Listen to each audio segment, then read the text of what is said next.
लिंगे हि जेहि दवम् जीवमजीवं च हवदिवेन्नादम् ते तद्भावविशिष्ट मुत्ता मुत्ता गुणाणेय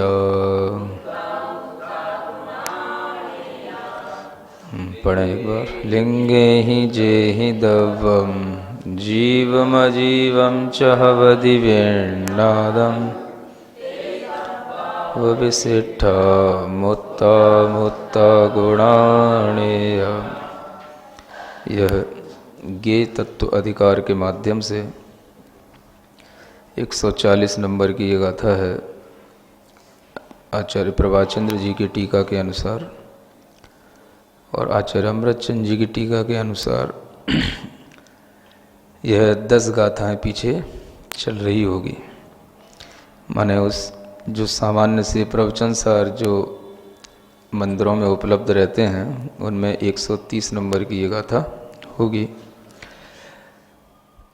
द्रव्य के वर्णन के प्रसंग में कहा जा रहा है कि उन द्रव्यों को जो हमने जीव पुद्गल आदि के रूप में जाना है, उनके बारे में सुना है, उनमें क्या विशेषता होती है और वो विशेषता क्यों आती है। तो आचार्य कहते हैं कि जिनके द्वारा द्रव्य को अलग अलग पहचाना जाता है उन्हें हम लक्षण कहते हैं। जिससे हम अलग अलग द्रव्यों की अलग अलग पहचान कर लेते हैं, वह उस द्रव्य के लक्षण होते हैं। लक्षण माने मार्क, चिन्ह, जिसके माध्यम से उस द्रव्य की विशेषता को बताया जाता है। और लक्षण का भी ये लक्षण होता है कि व्यतिकीर्ण वस्तु व्यावृत्ति हेतुर लक्षणम, ऐसा आचार्यों ने कहा है।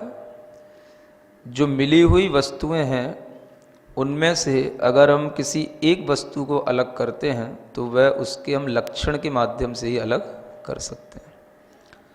बहुत सारी चीज़ें कहीं मिली रखी हों, एक साथ मान लो एक जैसी भी चीज़ें हों, जैसे लाल रंग का कोई पाउडर भी है और लाल रंग की मिर्ची भी है और लाल रंग की लवंग भी है ना। अब आपको इन तीनों को अगर अलग अलग पहचान करनी होगी तो आपको उनका लक्षण मालूम होना चाहिए। लवंग का लक्षण, लौंग जिसको बोलते हैं, वह लौंग भी लाल रंग की होती है। उसका लक्षण आपको मालूम होना चाहिए कि इसका टेस्ट कैसा आता है, इसकी स्मेल कैसी होती है। मिर्ची का लक्षण आपको मालूम होना चाहिए कि मिर्ची का टेस्ट क्या होता है। होने को तो लौंग भी चरपरी होती है, लेकिन लौंग में और मिर्ची में अंतर होता है। और एक लाल रंग का कोई सामान्य से कोई चूरा रखा हो, कोई पाउडर रखा हो, तो आप उसको समझ सकते हो भाई इसमें तो ना लौंग के लक्षण दिखाई दे रहे हैं ना मिर्ची के लक्षण दिखाई दे रहे हैं।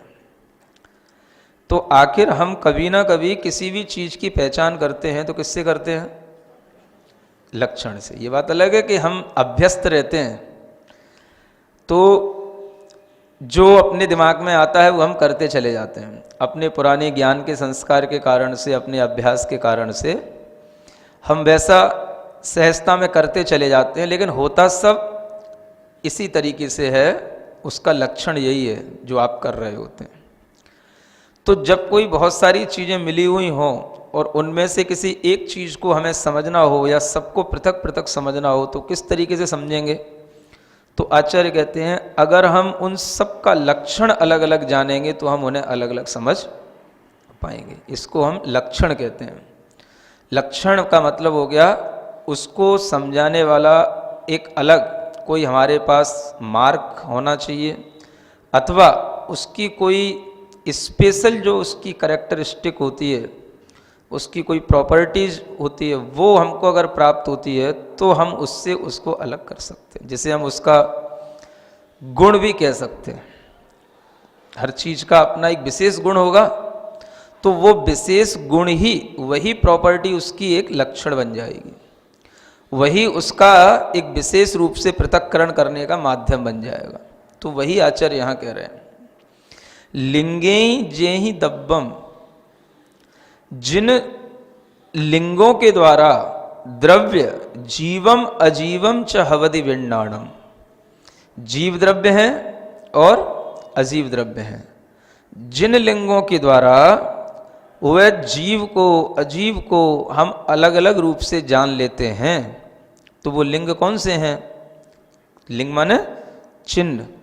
वह चीजें कौन सी हैं जिसके माध्यम से हम जीव को अलग जान सकें और अजीव को अलग जान सकें? तो वो आचार्य कहते हैं ते तब भाव विशिष्टा, वे तदभाव से विशिष्ट हुए मुत्ता मुत्ता गुणानेया, वे उस भाव से विशिष्ट गुण होते हैं, जो गुण मुत्ता मुत्ता माने मूर्तिक भी होते हैं और अमूर्तिक भी होते हैं। मुत्त माने मूर्तिक और अमुत्त माने अमूर्तिक।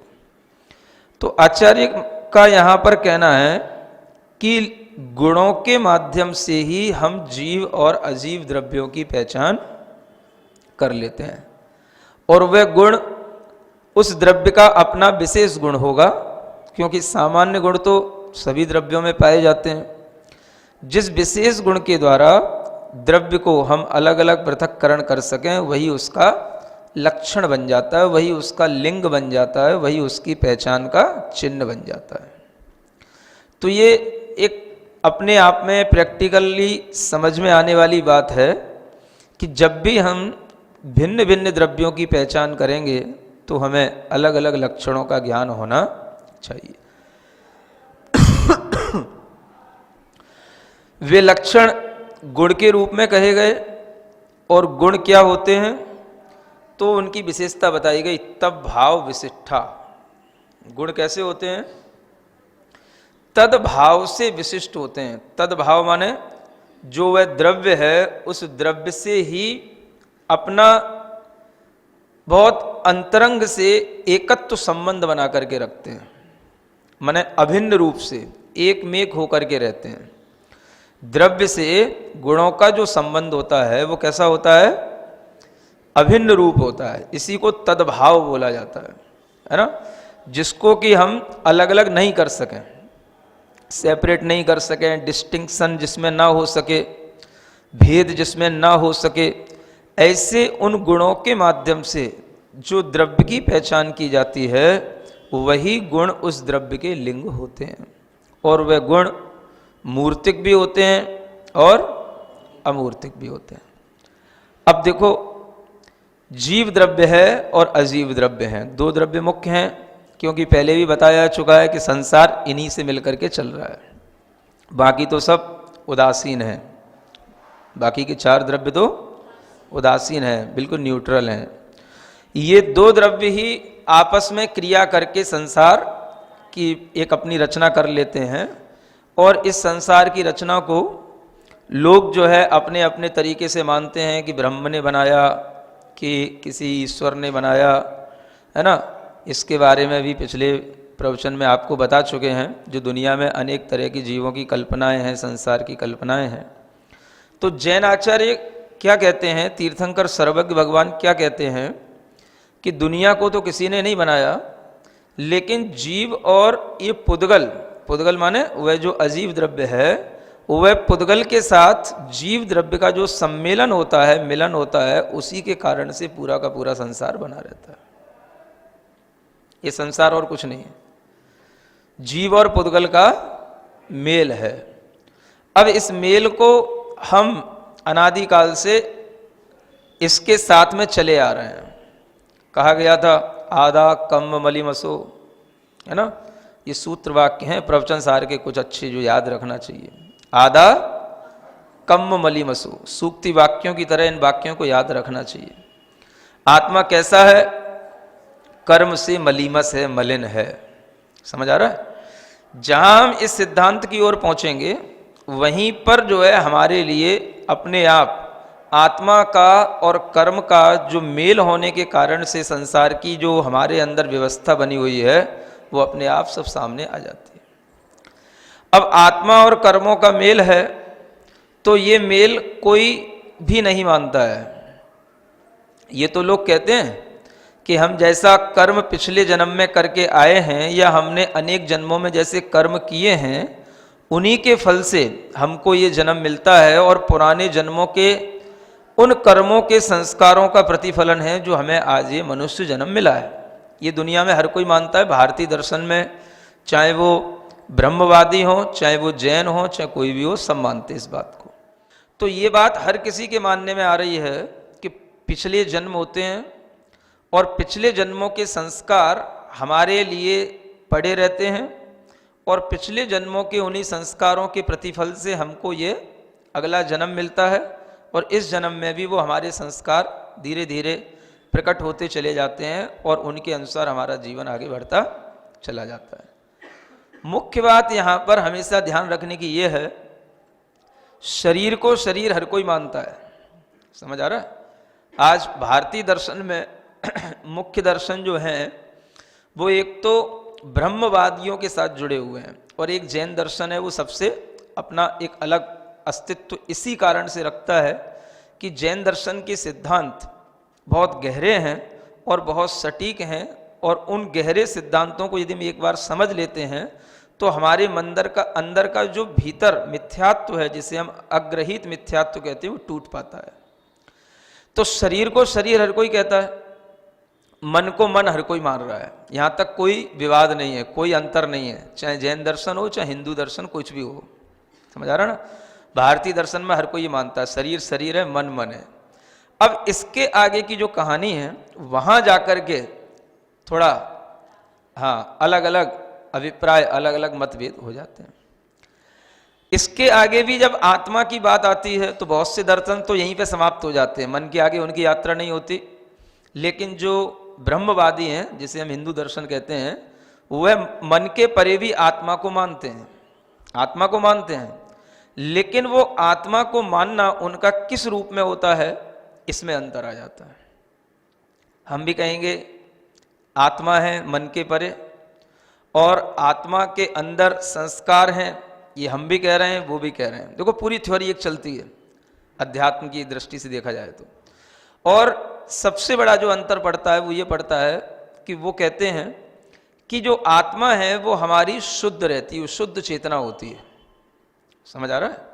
आत्मा शुद्ध चेतना है क्योंकि वो ईश्वर का अंश है। तो ईश्वर जो है वो निर्गुण है, जो हमें दिखाई नहीं देता। निर्गुण का मतलब उनके यहाँ जो दिखाई नहीं देता है। अभी उनकी बात बता रहा हूँ, समझते हैं ना? कंफ्यूज मत पड़ना। तो वह निर्गुण ईश्वर है, वह शुद्ध चेतना वाला है, उसी के अंश हमारा ये आत्मा में उसी का अंश है। तो हम उसी के अंश हैं, तो माने आत्मा शुद्ध है और शुद्ध आत्मा शुद्धि रहती है, आत्मा में कुछ नहीं होता है। समझ आ रहा है? जब आप ये प्रवचन सार पढ़ोगे तब आपको ये समझ आएगा कि अन्य लोग क्या मानते हैं और प्रवचन सार में ये चीजें क्या बताई जा रही हैं। आदा कम्म मलिमसु, आत्मा कैसी है? कर्म से मलिन है। अब मन और आत्मा के बीच में कर्म तीसरी चीज और आ गई। समझ आ रहा? दूसरे दर्शन को जानने वाले लोग भी कर्म कहेंगे, जैसा आपने कर्म किया ना पिछला, वैसा ही आपको फल मिलता है ना? सब लिखेंगे, तुलसीदास भी रामचरितमानस में यही लिखेंगे, जैसा कर्म करेगा वैसा फल भोगेगा संसार। समझ रहा ना? हर जगह लिखा मिलेगा। लेकिन वो कर्म क्या है उसकी भी अवधारणा अलग अलग लोगों के अंदर अलग अलग रहती है। कर्म आपने पिछला किया, वो कर्म आपका शरीर से हुआ, वचन से हुआ, मन से हुआ। पिछला जन्म छूट गया, शरीर छूट गया, वचन छूट गया, मन छूट गया, आत्मा आपकी शुद्ध थी। समझ आ रहा है? अब वो कर्म जो आपने किया था वो कहां रह गया, ये बताना है। समझ आ रहा है ना? हाँ, ये एक सबसे अच्छा प्रश्न खड़ा हो जाता है। शुद्ध चेतना मानते हैं और उस शुद्ध चेतना को कूटस्थ मानते हैं। जो दूसरे जो लोग हैं ब्रह्मवादी, क्या मानते हैं? कूटस्थ। कूटस्थ का मतलब होता है जिसमें परिणमन ही नहीं होता है, और यहां इस बात पर कितनी बार जोर दिया गया इस प्रवचन सार ग्रंथ में, है ना, कि परिणमदि जेण आदा, परिणमदि कितनी बार आया, चेतनाए परिणमदि आदा, परिणमदि चेतनाए आदा। आत्मा चेतना से परिणमन कर रही है, चेतना के साथ परिणमन कर रही है। माने आत्मा कैसा है, परिणमन स्वभाव वाला है। अपने परिणमन स्वभाव के कारण से ही उस चेतना को पहले बताया जा चुका है कि वह कर्म भी करता है, कर्म चेतना, कर्म फल चेतना और ज्ञान चेतना सब लिए हुए अपने अंदर। तो कर्म का भी परिणमन चेतना के माध्यम से हो रहा है, और चेतना जो है कर्म रूप परिणमन कर रही है। तो वहां पर कर्म का मतलब जो चेतना के अंदर जो क्रिया चल रही है वो उसका कर्म है। और उस कर्म के कारण से जो आत्मा में मलिनता आ गई, तो मलिनता क्यों आ गई, तो कोई दूसरा द्रव्य था जो आत्मा के साथ में उसको बंध गया और उसने उसको मलिन कर दिया। समझ आ रहा है? चेतना में मलिनता क्यों आई, कर्म के कारण से आई। इसलिए आदा कम मलिमशो, ये सूत्र वाक्यों को हमेशा याद रखोगे तो आपके लिए काम बना रहेगा। समझ आ रहा है? ये सूत्र वाक्य जो पहले आ चुके हैं और हर गाथा में पहले बताया जा चुका है, अप्पा परिणाम अप्पा, आत्मा कैसा है, परिणाम स्वरूप है, परिणमन स्वभाव वाला है। तो इससे समझ में आता है कि ब्रह्मवादियों का दर्शन और जैन दर्शन में ये बहुत बड़ा अंतर है, जो शरीर और मन के बाद शुरू होता है। समझ आ रहा है? शरीर को सब शरीर कहेंगे, मन को सब मन कहेंगे, लेकिन आत्मा उनके यहाँ कैसा है, केवल शुद्ध चेतना है, परिणमन नहीं है वहां। और यहां कह रहे हैं अप्पा परिणाम अप्पा। पिछली गाथा पढ़ो 135 नंबर की, है? उससे भी पहले कहा जा चुका है आदा कम मलिमसो, उससे भी पहले गाथा ये आ चुकी 133 नंबर की, परिणमदि चेदनाए आदा।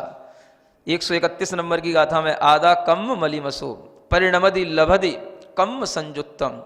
ये सब चीजें बता रही हैं कि हमारा जो सिद्धांत है वो जो अलग है वो इसी बात से अलग है। किस बात से? आत्मा की मान्यता, आत्मा का स्वभाव और आत्मा का परिणमन हम कैसा मान रहे हैं और कैसा होता है, कैसा होना चाहिए।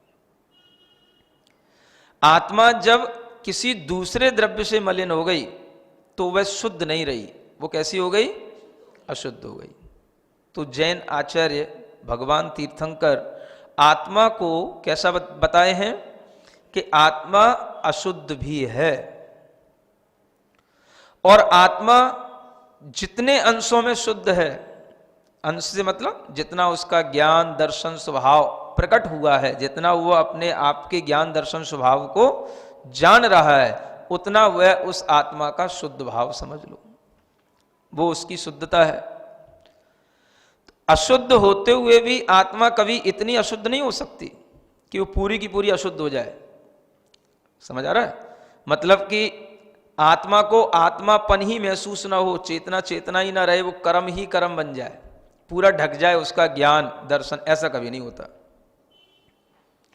उसके अंदर ज्ञान दर्शन की चेतना कुछ ना कुछ माइन्यूट कितनी भी होगी तो बनी रहेगी, निगोदिया में भी।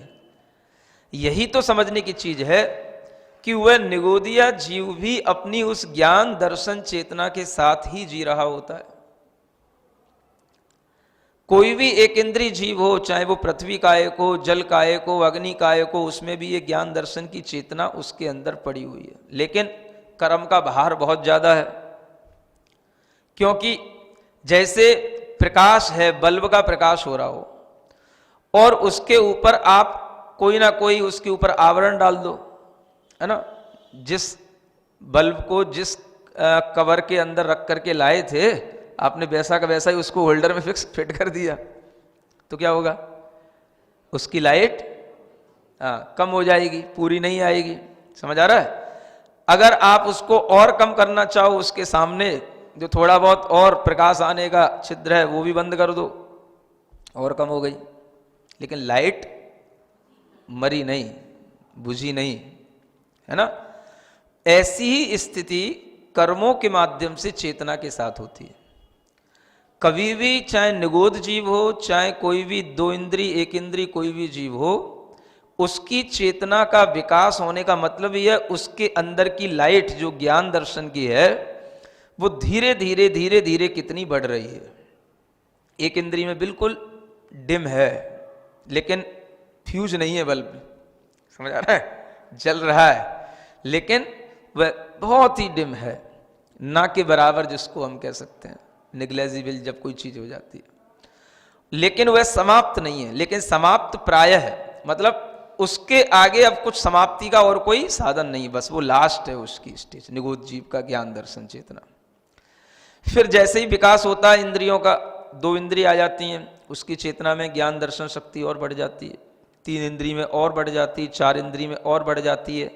इधर ये चेतना का विकास होगा, इधर कर्म कुछ कुछ हल्के हो रहे हैं, समझ आ रहा है। कर्म की जो मलिमस्ता है, आदा कम मलिमसो, कर्म से जो आत्मा मलिन हो रहा था वो धीरे धीरे हाँ कम, कर्म की मलिनता कम हो रही है, आत्मा की उज्ज्वलता बढ़ती जा रही है, ठीक है।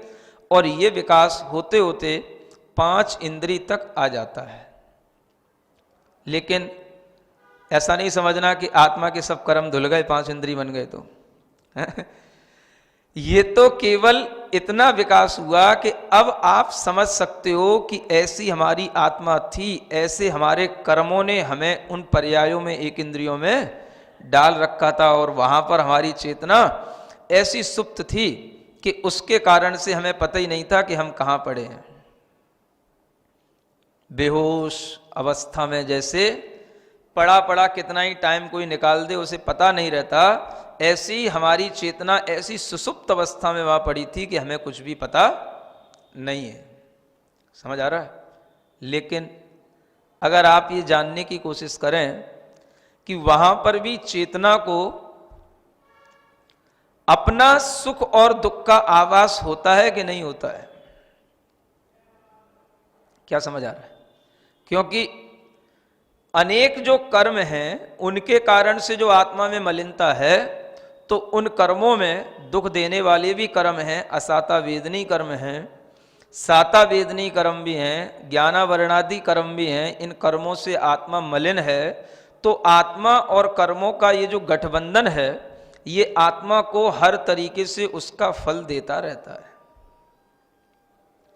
कई लोगों के मन में एक विचार आ जाता होगा, आता है कि एक इंद्रिय जीव हैं, दो इंद्रिय जीव हैं, तीन इंद्रिय जीव हैं, चार इंद्रिय जीव हैं, है ना। अब ये सब जीव अपने आराम से अपना जीवन जी रहे हैं, है ना।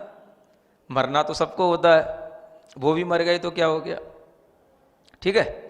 और मर गए तो फिर उनका जन्म मिल जाता है, फिर जी लिए।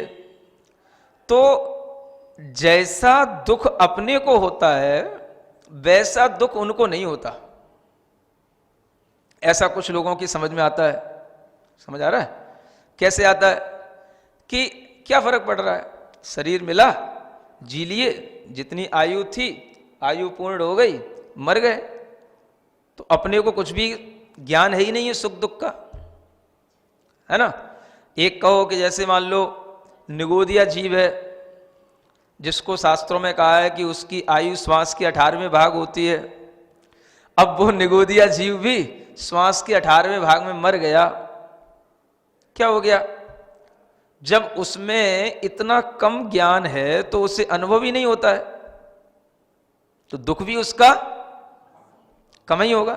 जितना ज्ञान बड़ा होगा उतना दुख भी बढ़ेगा, सुन रहे हो, क्योंकि चेतना का विकास होगा तो उसमें दुख को सहन और दुख को जानने की जो क्षमता भी ज्यादा आ जाएगी, और इंद्रियां जितनी बढ़ेंगी उससे उतना ही ज्यादा उसको दुख भी मिलेगा।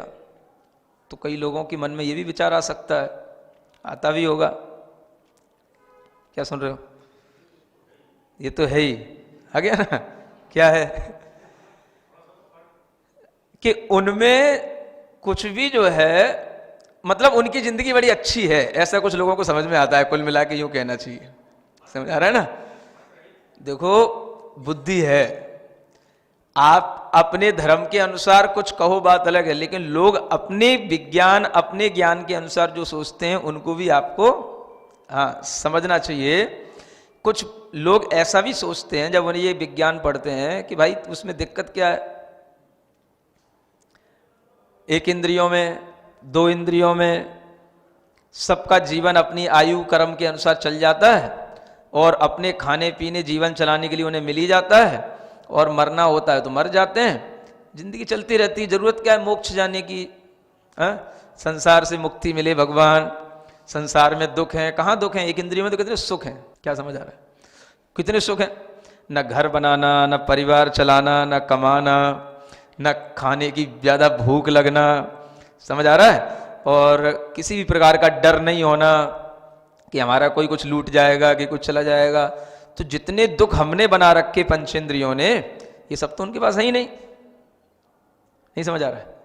बस मरना ही तो है, मरता तो हर कोई है, तो मरने से भी ज्यादा दुख उनके पास है ऐसा तो हम नहीं कह सकते। तो कुछ सोचने वाली बात है, समझ आ रहा है ना?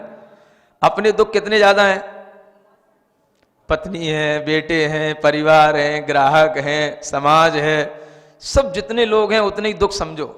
कोई कुछ कह रहा है, कोई कुछ हमें समझ रहा है, कोई हमें किसी रूप में देख रहा है, हमें ये पूरा करना है, हमें उसका ये कर्तव्य करना है।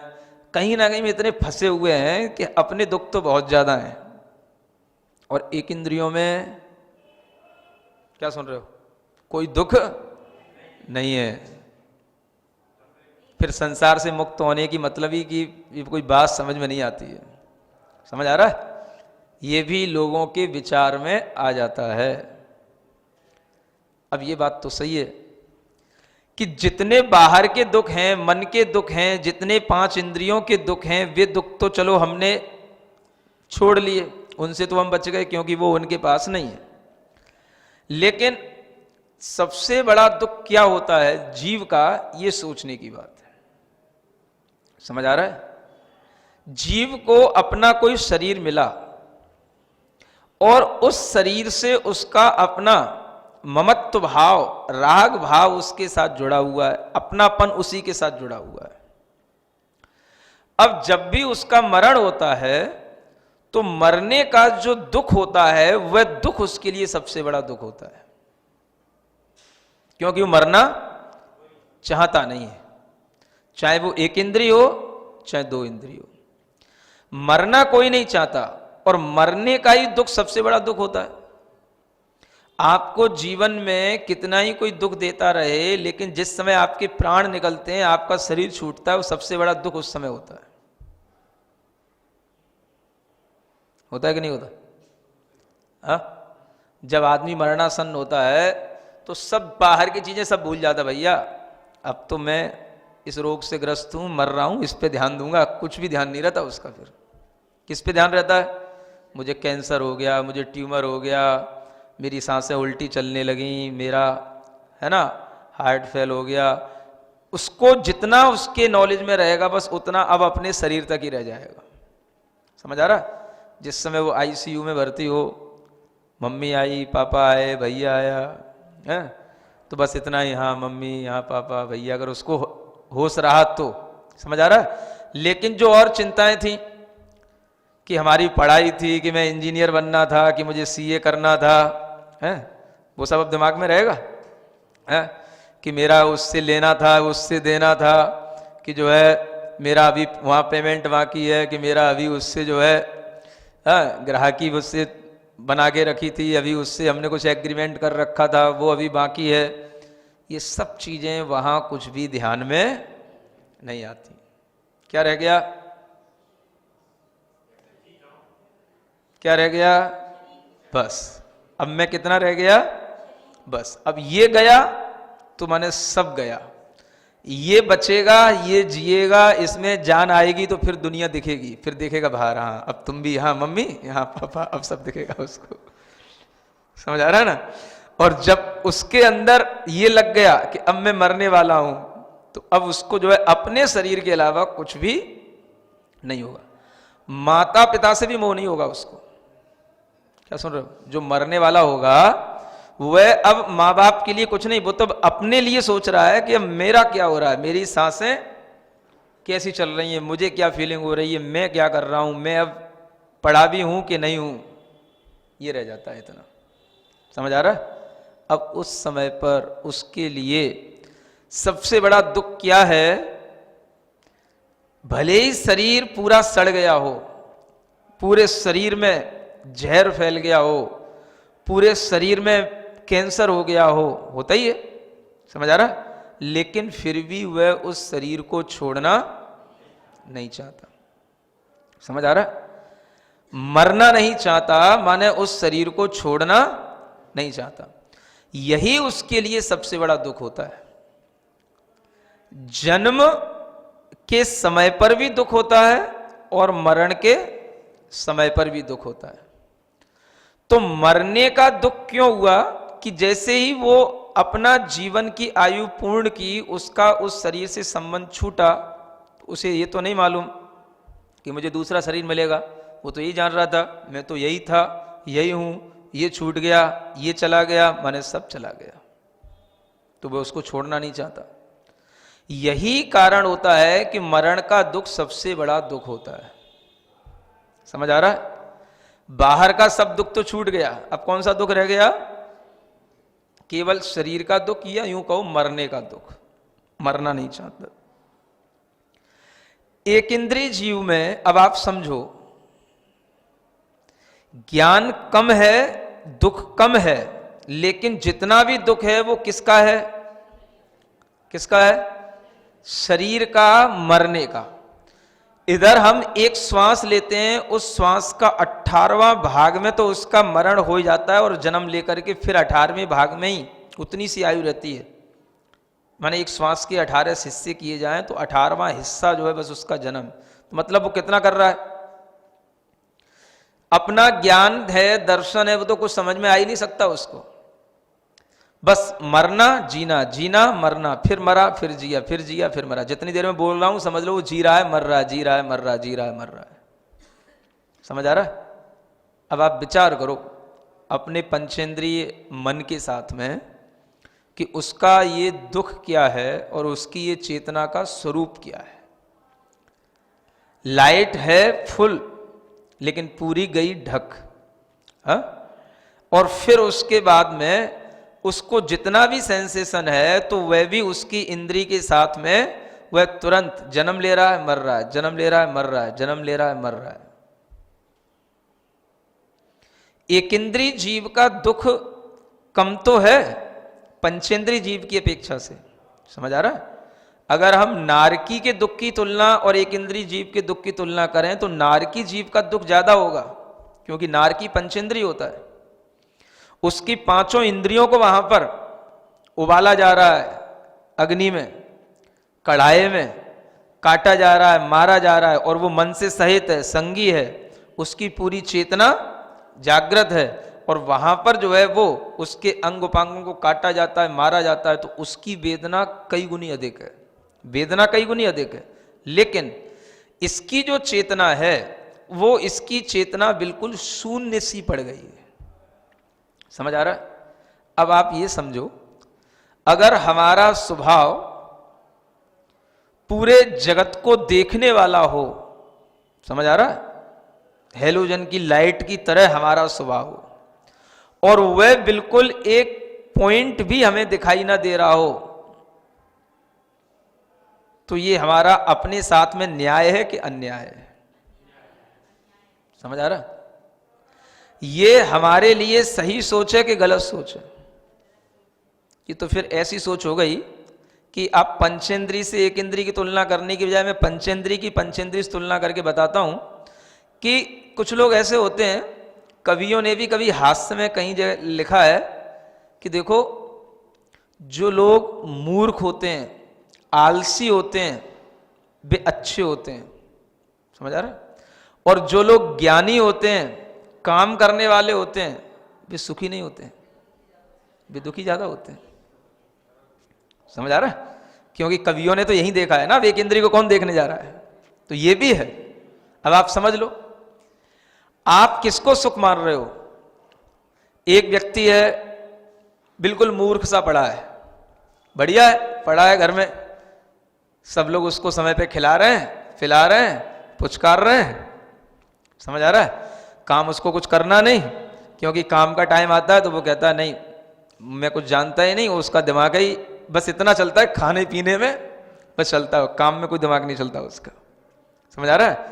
कुछ भी काम करने जाएगा तो घाटा कर देगा, कुछ कर देगा, किसी का कितने ही कुछ दे देगा। इसलिए चल भैया घर पे ही रहो, कितना अच्छा जीवन है, खाओ पियो सो है, खाया अच्छे ढंग से खा लेता है, काम करने वालों से ज्यादा खा रहा है और पड़ा पड़ा सोता रहता है ना, कोई चिंता नहीं।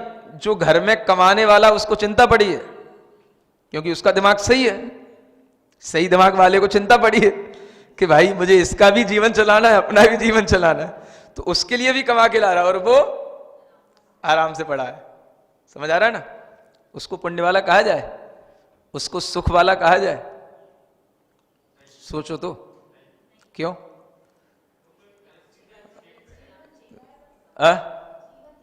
तो जीवन ही तो सब जी रहे हैं, आप हाय तौबा करके जी रहे हो, अपने को राट लेके जीवन जी रहा है जीवन तो सभी जी रहे हैं। तुलना करने की बात है, बुद्धि की बात है कि हम क्या सोच रहे हैं और हमारे लिए जीवन का अर्थ क्या है, जीवन का मूल्य क्या है ना?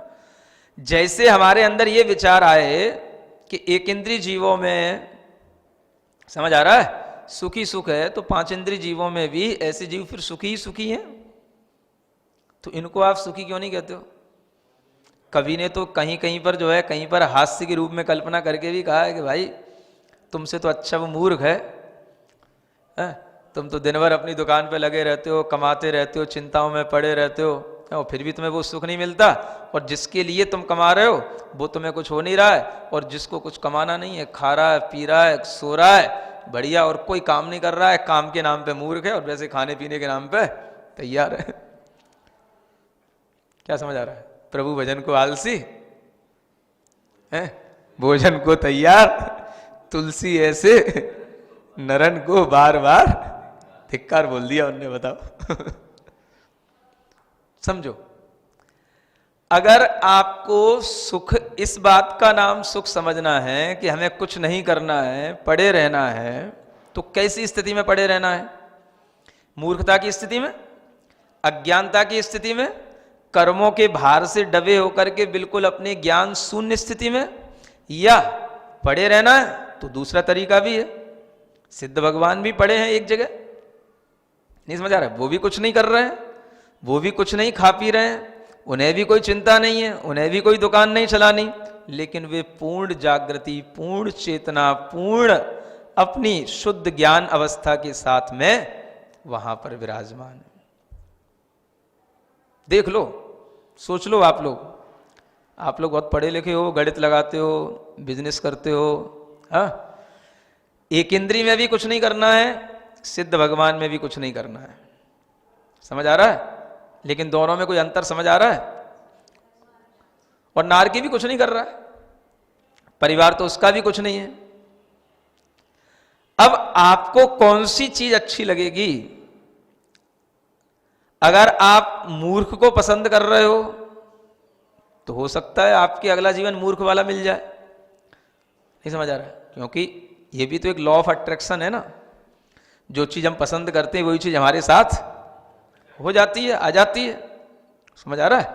तो अगर आपको यही पसंद आ रहा हो कि भाई ऐसी जिंदगी मिले, कुछ करना नहीं पड़े, धरना नहीं पड़े, अपने खाओ पियो आराम से पड़े रहो, लोग अपने पूछते रहें कि भाई क्या है, ठीक है कि नहीं, और उल्टी दवाई भी खिलाएं और अच्छा जो है भोजन खिलाएं और सेवा करें, पड़े रहो। आपके सामने इतने सब ऑप्शन हैं, हाँ, जो तुम्हारी इच्छा हो, एज यू लाइक, जो तुम्हें करना हो वो कर सकते हो। हाँ, ये भी एक ऑप्शन है। अगर आपको लगता हो एक इंद्रियों में सुख है, वहां पड़े रहना है, वहां पड़े रहो। क्या समझ आ रहा है? अगर आपको ये लगता है नारकियों में तो दुख है भाई, हैं? फिर क्या करोगे? हैं? अब सिद्ध भगवान बनने के लिए तो फिर मनुष्य पर्याय में बहुत कष्ट झेलने पड़ेंगे, हैं? मोक्ष जाने के लिए, संसार से पार उतरने के लिए ये कल्पना ही क्यों करना? क्यों? संसार में कौन सा दुख है जो हमें बताओ? और आप ये कह रहे हो कि मनुष्य पर्याय नहीं मिलेगी, फिर तुम त्रियंश बन जाओगे, तो क्या दिक्कत है? पढ़े रहेंगे त्रिअंश में भी, समझ आ रहा है? हाँ, क्या फर्क पड़ रहा है? तो अब ये आपके ज्ञान के ऊपर है कि आपको क्या पसंद आ रहा है। जो आपको पसंद आएगा वो आपको मिल जाएगा। चीजें सब आपके सामने हैं। हाँ, अब देखो, पसंद से अच्छा नहीं मिले तो बुरा तो मिल ही जाएगा। नहीं समझ आ रहा है? बहुत अच्छा अगर पसंद, देखो ऐसी बात भी नहीं है, अगर अच्छी चीज भी हमें पसंद आ गई ना तो उसमें फिर हमारी रुचि तो बनेगी। हाँ, तो मिलने का रास्ता तो वहीं से शुरू होता है ना। अभी पसंद तो आए अपने को कि आत्मा को हमें कैसे रूप में रखना है आगे।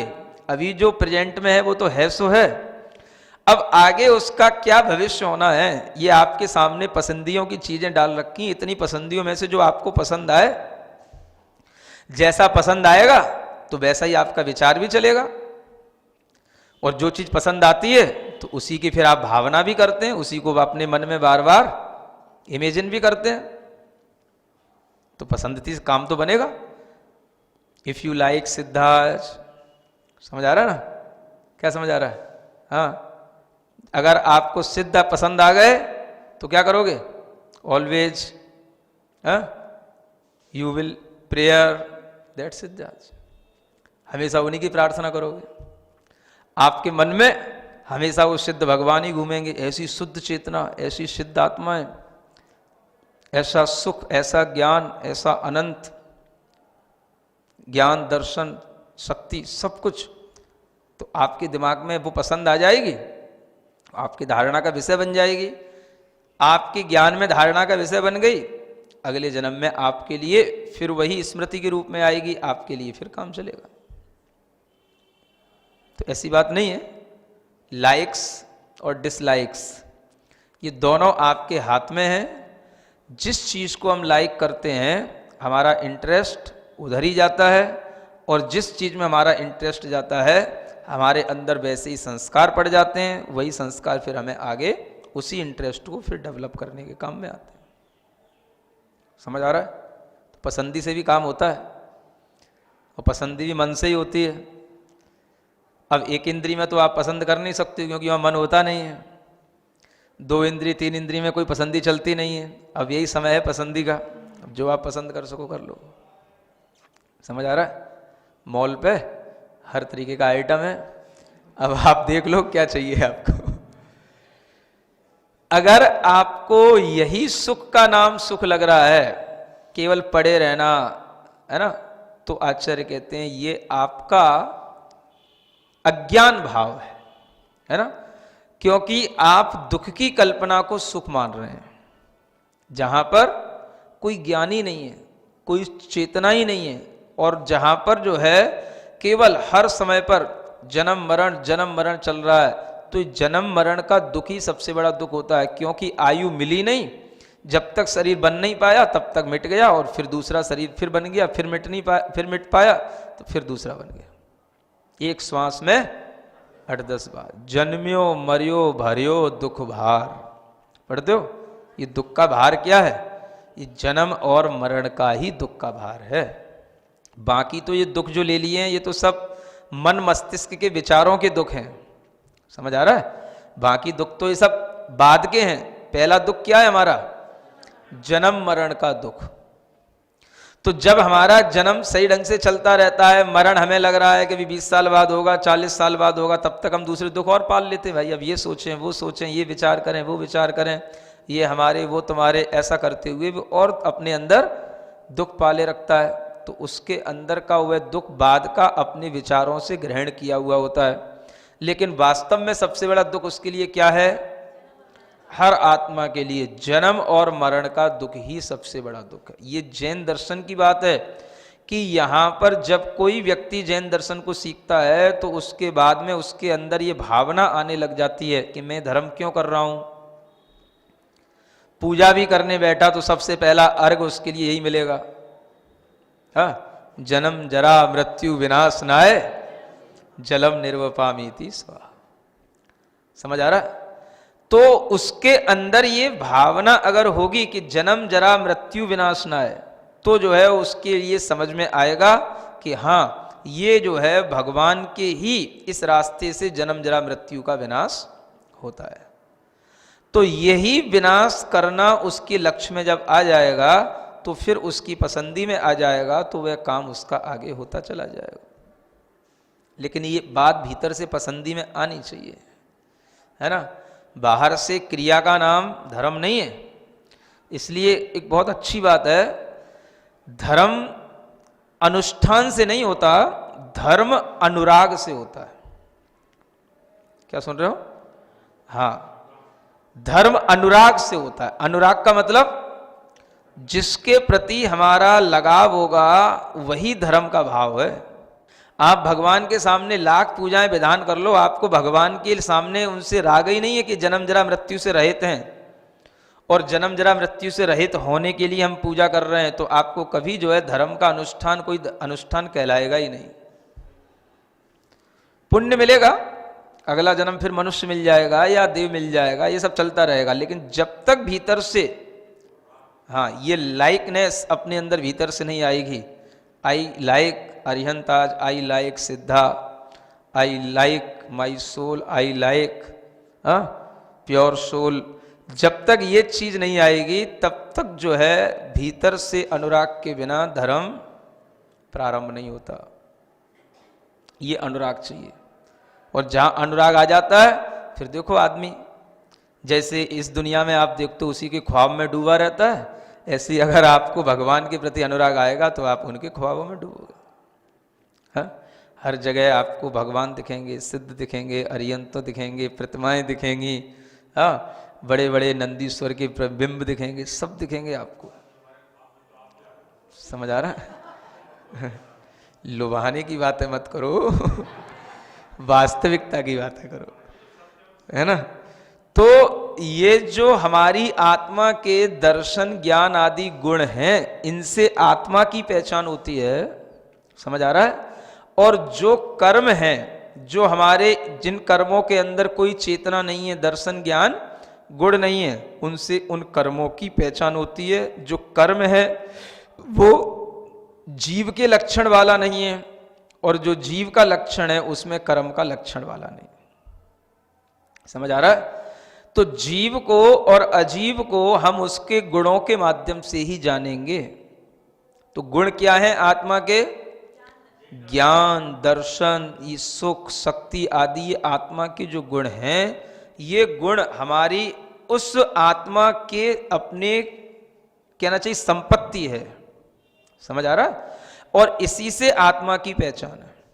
और बाकी जो चीजें हैं हमारे ऊपर आवरण के रूप में, वो सब हमारे कर्मों की मलिनता के कारण से वो हमारा अपना धर्म, अपना स्वभाव नहीं।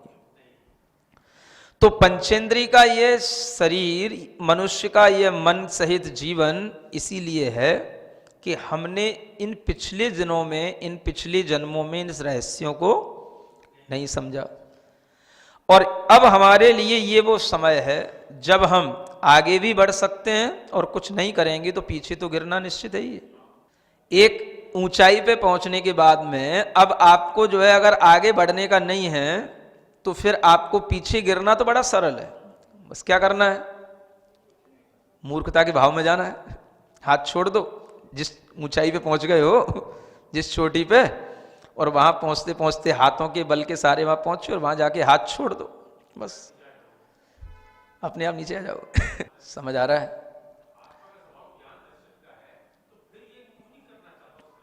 हाँ, ये उन कर्मों के प्रभाव के कारण से वह उस ओर नहीं बढ़ना चाहता, लेकिन जब उसके दिमाग में इतना भी आ रहा है कि ऐसा स्वभाव है, ये पहले उसके एक श्रद्धा में बैठ जाए, आस्था में बैठ जाए कि हाँ ये मेरी आत्मा का स्वभाव है, और ये कर्मों के कारण से स्वभाव पूरा ढका पड़ा है। इसलिए यहाँ समझने की चीज है, आत्मा के गुण कैसे हैं यहाँ ये नहीं बताया। अभी तो ये बताया है कि जीव मूर्तिक गुण वाला है कि अमूर्तिक गुण वाला है, ऐसा कुछ नहीं बताया। यूं बताया है कि जीव और अजीव ये दो द्रव्य हैं, और इनके गुण मूर्तिक और अमूर्तिक होते हैं। समझ आ रहा है? तो अपने आप आपको समझ में आना चाहिए कि जीव के गुण मूर्तिक नहीं होते हैं, अमूर्तिक होते हैं, और पुद्गल के गुण मूर्तिक होते हैं, है ना। जीव के गुण अमूर्तिक होते हैं। अमूर्तिक का मतलब ये आगे आगे बताया जाने वाला है, ठीक है ना। एक गाथा और पढ़ते हैं अभी, इसका पद्यानुवाद। आत्मीय चिन्ह वस जीव अजीव, जो ज्ञान है जगत में ऐ जीव, वे सर्व चिन्ह गुण मूर्त, जो द्रव्य आश्रित विशेष स्वभाव। आगे की गाथा पढ़ते हैं। मुत्ता इंद्रिय गेझा, पोगल दव्वप्पगा अणेय विधा, दव्वाण ममुत्ताणम, गुड़ा अमुत्ता मुड़े दव्वा। हाँ, फिर पढ़ें। मुत्ता इंद्रिय गेझा, पोगल दव्वप्पगा अणेय विधा, गुड़ा अमुत्ता मुड़े दव्वा। देखो बहुत अच्छी गाथा है दोनों। मुत्ता इंद्रिय गेझा, मूर्त गुण कौन से होते हैं? जो इंद्रियों के द्वारा, गेझा माने ग्रहण करने योग्य होते हैं, ग्राह्य होते हैं, जिन्हें इंद्रियों से ग्रहण किया जाए वो गुण कैसे हो गए? मूर्त हो गए। किसके होते हैं? पोगल दव्वप्पगा, है ना। पिछली गाथा में नहीं बताया था, इसलिए गाथा पढ़ी, क्योंकि वो भाव आपका अधूरा रह जाता। जो पुद्गल द्रव्यात्मक जितने भी द्रव्य हैं, है ना, उन पुद्गल द्रव्यात्मक द्रव्यों के अनेक विधा माने अनेक प्रकार के मूर्तिक गुण हैं। और वे मूर्तिक गुण कैसे हैं? उनकी पहचान क्यों मूर्तिक है? तो इंद्रिय गेझा, इंद्रियों से ग्रहण करने योग्य होते हैं। दव्वाणम माने द्रव्यों के, अमुत्ताणम जो अमूर्तिक द्रव्य हैं उनके गुणा, अमुत्ता मुड़े दव्वा। सीधी सी बात है। अमूर्तिक द्रव्यों के गुण अमूर्तिक होते हैं, मूर्तिक द्रव्यों के गुण मूर्तिक होते हैं। हाँ? तो अमूर्तिक का मतलब, अमूर्तिक का मतलब नहीं, अमूर्तिक का मतलब होता है जिसमें कि स्पर्श रस गंध वर्ण नहीं होता, उसको क्या बोलते हैं? अमूर्तिक। तो आत्मा के अंदर ये गुण नहीं है, स्पर्श रस गंध वर्ण ये गुण नहीं है। आत्मा के अंदर के जो गुण हैं वो ज्ञान दर्शन सुख चैतन्य आदि जो गुण हैं ये सभी कैसे हैं? अमूर्तिक हैं। और जो अमूर्तिक होगा तो वो इंद्रियों के द्वारा नहीं दिखेगा। इंद्रियों के द्वारा जो ग्राह्य है वो क्या है? पुद्गल द्रव्य है, और उसी के जो गुण हैं मूर्तिक वही दिखेंगे। समझ आ रहा है? आप सफेद वस्त्र पहने हो, काला वस्त्र पहने हो, हाँ? शरीर का रंग काला है, सफेद है, ये सब क्या है? ये सब आत्मा की गुण नहीं है। ये सब किसके गुण है? पुद्गल आत्मक जो मूर्तिक द्रव्य है, उस मूर्तिक द्रव्य के जो वर्ण गुण की ये सब परिणमन है जो हमें दिखाई देता है। काला सफेद नीला हरा पीला जो कुछ भी है, ये जो कुछ भी इंद्रियों के द्वारा ग्रहण हो रहा है, मिठास खट्टा मीठा जो कुछ भी हमें, चरपरा नमकीन जो कुछ भी हमें इंद्रियों के द्वारा ग्रहण हो रहा है, जो कुछ भी हमें सूंघ करके ग्रहण हो रहा है, देख करके ग्रहण हो रहा है, खा करके ग्रहण हो रहा है, स्पर्श करके ग्रहण हो रहा है, सुन करके भी ग्रहण हो रहा है, वो सब क्या है? इंद्रियों के द्वारा ग्रहण करने वाली हर चीज मूर्तिक है, क्योंकि मूर्तिक गुणों के परिणमन को ही हम ग्रहण कर रहे हैं। इंद्रियां मूर्तिक को ही ग्रहण करती हैं, इसलिए जो मूर्तिक द्रव्य हैं वो इंद्रियों के द्वारा ग्रहण करने में आ जाते हैं। लेकिन जो अमूर्तिक आत्मा है, अब क्या करोगे? लोग कहते हैं क्यों कर रहे हो ये सब? क्या समझ आ रहा है?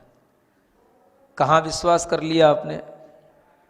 क्यों ये आपने व्रत संयम नियम धारण कर लिए? हाँ, क्या ऐसे कोई भगवान दिखता है? क्या कभी आपको परमात्मा ने दर्शन दिए, ईश्वर देखा है? समझ आ रहा है? आपको आत्मा दिखी है? जब आपको आत्मा दिखी नहीं तो आप किसके लिए तपस्या कर रहे हो? क्या समझ आ रहा है? ये उन लोगों की बातें हैं जिन्हें कुछ भी मालूम नहीं होता, न आत्मा उन्हें मालूम है, न उन्हें परमात्मा का कोई ज्ञान है, न उन्हें ये मालूम है कि शरीर क्या है और शरीर से परे क्या है। ये जो बस किताबों में जितना सुन लिया पढ़ लिया, बस आत्मा मन शरीर ये शब्दावली बस इतना मालूम रहता है, इसके अलावा कुछ भी नहीं मालूम। कभी भी जब अमूर्तिक आत्मा कैसी है? अमूर्तिक है ना? अमूर्तिक आत्मा के गुण भी अमूर्तिक हैं, माने उसका जो ज्ञान दर्शन आदि गुण है, चेतना है, प्रकाश है, लेकिन वो एक चेतना का जो प्रकाश है वो आपको दिखाई नहीं देगा, वो अमूर्तिक है। उस प्रकाश में सब कुछ दिखाई देगा, आप उस प्रकाश से ही देख रहे हो, लेकिन वो प्रकाश आपको नहीं दिखाई देगा। क्या समझ आ रहा है? कितनी बड़ी चीज है। हम जब इंद्रियों के माध्यम से कुछ देखते हैं तो उस पर विश्वास हो जाता है, लेकिन जो इंद्रियों से दिखाई नहीं दे रहा है, अब उसको हम कैसे जानेंगे? उस पर विश्वास तो हमें इन गाथाओं से ही हो सकता है। आंख बंद करोगे तो भी तुम्हें कुछ नहीं दिखाई देगा। अगर श्रद्धान हो गया है तो आंख बंद करने की भी जरूरत नहीं है। समझ आ रहा है?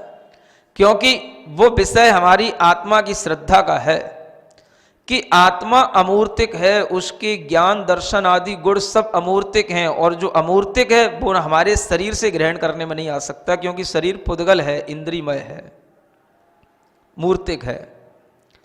तो अब हम अपनी आत्मा को कैसे देखें, जाने? लोग कहते हैं क्या तुम्हें आत्मा दिखी? आंखों से दिखती क्या आत्मा? मुत्ता इंदी गिज्जा, मूर्तिक हो तो इंद्री से ग्रहण करने में आए, जब आत्मा अमूर्तिक है तो आंखों से कैसे दिखेगी? ये क्वेश्चन ही रॉन्ग क्वेश्चन। जैसे क्रिकेट में वाइट बॉल होती ना, हाँ, मतलब कोई मतलब ही नहीं है, ऐसा व्यर्थ का प्रश्न जिसको बोलते हैं। तो मूर्ख लोगों के माध्यम से, सॉरी मूर्ख से मतलब समझ रहे हो ना, जिन्हें कुछ भी नहीं आता जाता, वो भी प्रश्न तो ऐसे रखेंगे कि जैसे मान लो कितने बड़े ज्ञानी है, लेकिन नॉलेज कुछ भी नहीं है। क्या समझ आ रहा है? तो उन लोगों के माध्यम से भी जो बिल्कुल अज्ञानी हैं, प्रश्न तो बड़े बड़े रखे जा सकते हैं, लेकिन उन्हें समझाने वाला समझा नहीं सकता है, क्योंकि उसे मालूम है कि इसे एक लाइन में कुछ भी समझ आने वाला नहीं समझ आ रहा। ज्ञानी के सामने कोई मूर्ख आदमी आए और वह प्रश्न करके चला जाए, तो बताओ, मूर्ख बोल रहा है, सामने चार लोग बैठे देखेंगे, ज्ञानी सोच रहा है कि इस मूर्ख को क्या बताऊं, ये कह रहा है तुझे आत्मा दिखी क्या? अब इसे कैसे बताऊं कि आत्मा दिखती नहीं? इससे यूं कहूं कि आत्मा दिखती नहीं तो वो और कहेगा उल्टा, फिर काहे को बैठे हो ऐसे तपस्या करने हैं, और आत्मा दिख गई तो बताओ कहां दिख गई, कैसी है? तो ज्ञानी उस समय पर मौन हो जाता है। समझ आ रहा है? ज्ञानी चुप रहता है, क्योंकि वो जानता है इससे उलझने से कोई मतलब नहीं है। वो अपना ज्ञान दिखा के चला जाएगा चार लोगों के सामने, और ज्ञानी चुपचाप बैठा रहेगा मूर्ख की तरह। ये भी एक उल्टा परिणाम समझना। समझ आ रहा है ना? हाँ, ज्ञानी मूर्ख बन जाएगा और मूर्ख उस समय पर ज्ञानी बन जाएगा। बन जा, लेकिन उस ज्ञानी को इतना मालूम है कि ये अभी जो मैं कर रहा हूं उससे बिल्कुल भी परिचित नहीं है, और ये अपने अभी इतने उद्रेक में हैं कि अभी हम इसको कुछ सही भी बताएंगे कुछ समझ नहीं आने वाला। अब जब आदमी अपने ही सेंस में या अपने ही जो है कहना चाहिए भाव में नहीं है, तो उसको जब आप बताने बैठो कि भाई आत्मा कभी इंद्रियों से दिखाई नहीं देती, तुम्हारी हंसी करके चला जाएगा। ये तो तब होता है जब आदमी शांति से बैठा हो, सुन रहा हो, जिनवाणी सुनने का भाव लेकर के बैठा हो, तब ये धीरे धीरे बात जो है आदमी के कान तक पहुंचे तो समझ आती है। और भड़बड़ी में कोई आए प्रश्नोत्तर करने लग जाए, कुछ समझ नहीं आता। तो इसलिए जो है ये ज्ञान धीरे धीरे हमारे श्रद्धा को, हमारे चेतना को अपने आप जो है बढ़ाता चला जाता है। आपकी समझ में आने लग जाना चाहिए कि आत्मा अमूर्तिक है, उसकी ज्ञान दर्शन आदि सुख गुण सब हम उनका उपयोग कर रहे हैं, हम देख रहे हैं, जान रहे हैं, समझ रहे हैं, ये सब उसी आत्मा के ज्ञान आदि गुणों का परिणमन चल रहा है, लेकिन दिखाई कुछ नहीं देगा। विज्ञान परेशान है, दिमाग की खोपड़ी की उसने एक एक नसों पे इन्होंने कितने करोड़ों रुपए लगा डाले हैं। ज्ञान आता कहां से है, विचार आता कहां से है, मस्तिष्क चलता कैसे है। जब तक आदमी का मस्तिष्क चल रहा है तब तक उसकी खोपड़ी बंद रहती है, वो दिखाई नहीं देती। वो खोपड़ी खोल देता तो उसका मस्तिष्क चलता नहीं, तो उसको उसमें कुछ दिखता नहीं है। समझ आ रहा है? विज्ञान पगला रहा है बिल्कुल। हाँ, बस इतना ही समझ में आता, कुछ है माइंड माइंड, तो वो माइंड ही माइंड के पीछे पड़ा रहता है बस। मन मन कुछ है, चल रहा है भीतर, कुछ चाह रहा है, कुछ विचार आ रहा है, कुछ आइडिया आ रहा है, बस वो ऐसे चलता रहता है। आइडिया, इमेजिनेशन, समझ आ रहा है ना? बस इसी में बस पड़ा रहता है। और देखो जाके तो कहीं कुछ नहीं दिखाई देता। हृदय में पंपिंग हो रही है, ना उसमें कहीं मन दिखाई दे रहा है, ना ब्रेन में कोई विचार का कोई रिफ्लेक्शन दिखाई दे रहा है। कहां दिखाई दे रहा है? जब खोलोगे ब्रेन तो क्या मिलेगा? है? बस नसों का जाल फैला हुआ है। अब इतनी सी बस नॉलेज कर ली, एक राइट ब्रेन है, एक लेफ्ट ब्रेन है, एक लेफ्ट हिप्पोकैम्पस, एक राइट हिप्पोकैम्पस है। समझ आ रहा है ना? बस ये चलता है तो ऐसे विचार आते हैं, ये चलता है तो ऐसे विचार आते हैं। बस एक अपनी ये कल्पना कर ली, साइंस बन गया। है क्या है? रियलिटी तो कुछ है ही नहीं है। विचार कहां से आएंगे? ये कोई तो ऐसी चीज समझता विज्ञान, तो जैसे आपने पतीली में जैसे दाल या चावल उबालने को रख दी हो ना, फिर वो खदबद खदबद खदबद खदबद होते ना, हाँ, तो वो खदबद खदबद हो रहे हैं जो, तो वो ही समझता है कि ऐसे ही जो है अपना शरीर है, मन है, उसमें मन खदबद खदबद खदबद खदबद विचार जो है उसके करते रहते हैं। बस इससे ज्यादा कुछ नहीं जानता है। हाँ, तो शरीर है तब तक मन है, विचार है, मस्तिष्क है, चल रहा है काम। आत्मा आत्मा तो कहां मिलेगी जब इंद्रिय के द्वारा ग्राह्य ही नहीं है। पोस्टमार्टम कर लो, चाहे कोई सा भी मार्टम कर लो, कुछ नहीं होने वाला है। तो कैसे साइंस इस आत्मा को समझ सकता है? और जो साइंस पढ़ने वाले और उसी पर विश्वास रखने वाले, उन्हें ये कैसे विश्वास हो सकता है? उन्हें कैसे ये साइंस समझ आ सकती? जो चीज इंद्रियों से ग्राह्य नहीं है, काम उसी से चल रहा है, देख हम उसी से रहे हैं, अपनी आत्मा की दर्शन शक्ति से, जान अपनी आत्मा की ज्ञान शक्ति से रहे हैं, सुख दुख अपनी आत्मा के ही वेदना के माध्यम से महसूस कर रहे हैं, चेतना के माध्यम से। लेकिन इंद्रिय के द्वारा कुछ भी ग्राह्य नहीं है। कान के द्वारा मन अगर काम कर रहा हो तो इतना ग्राह्य हो सकता है कि हाँ, आत्मा इंद्रिय के द्वारा ग्राह्य नहीं है। ये भी अगर हम इतना ग्रहण कर लेंगे तो ये हमारे सम्यक दर्शन का बहुत बड़ा कारण बन जाता है। और आत्मा के अंदर का मिथ्यात्व यानी विपरीत बुद्धि, विपरीत श्रद्धा इसी से मिट जाती है। पहले इतना तो ध्यान में आए, मन के पीछे पड़ी दुनिया हृदय के पीछे पड़ी, मस्तिष्क के पीछे पड़ी, बस और कुछ नहीं। आत्मा को जाने बिना इसीलिए कहा जाता है सब कुछ अज्ञान है, सब कुछ अंधेरा है। हाँ, और वो जानने का मतलब यही है कि इन गाथाओं के माध्यम से आप सही श्रद्धान करो, ज्ञान करो, ये क्या कहा जा रहा है। आत्मा अमूर्तिक है, उसके गुण अमूर्तिक हैं, लेकिन फिर भी उसके अंदर का जो उसके गुणों की शक्ति है, उसी से ये सब कुछ मन शरीर आदि का निर्माण हुआ है, उसी का ये काम है जो सब चल रहा है। मन के पास ज्ञान नहीं है, आत्मा से ज्ञान मन में आता है। इंद्रियों के पास ज्ञान नहीं है, इंद्रियों के पास भी ज्ञान आत्मा से ही आता है। ये सब source of knowledge, source of perception, समझ आ रहा है? ओनली द सोल, बस और कुछ नहीं है।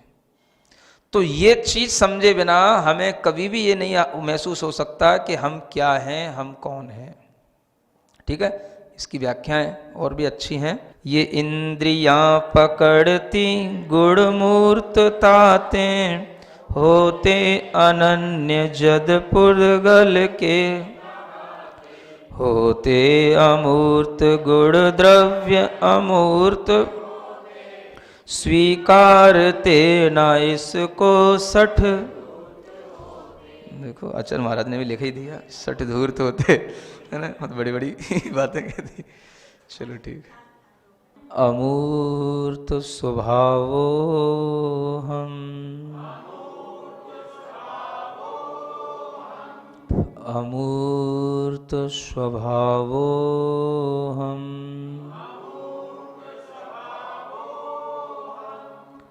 शरीरम् इन्द्रियात्मकम्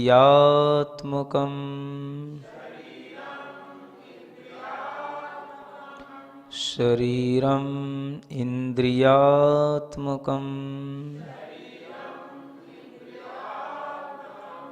शरीरं मूर्तम् आत्मा अमूर्तः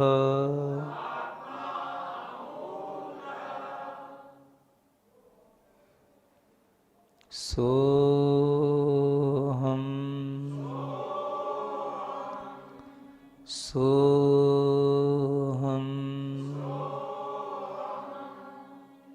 सो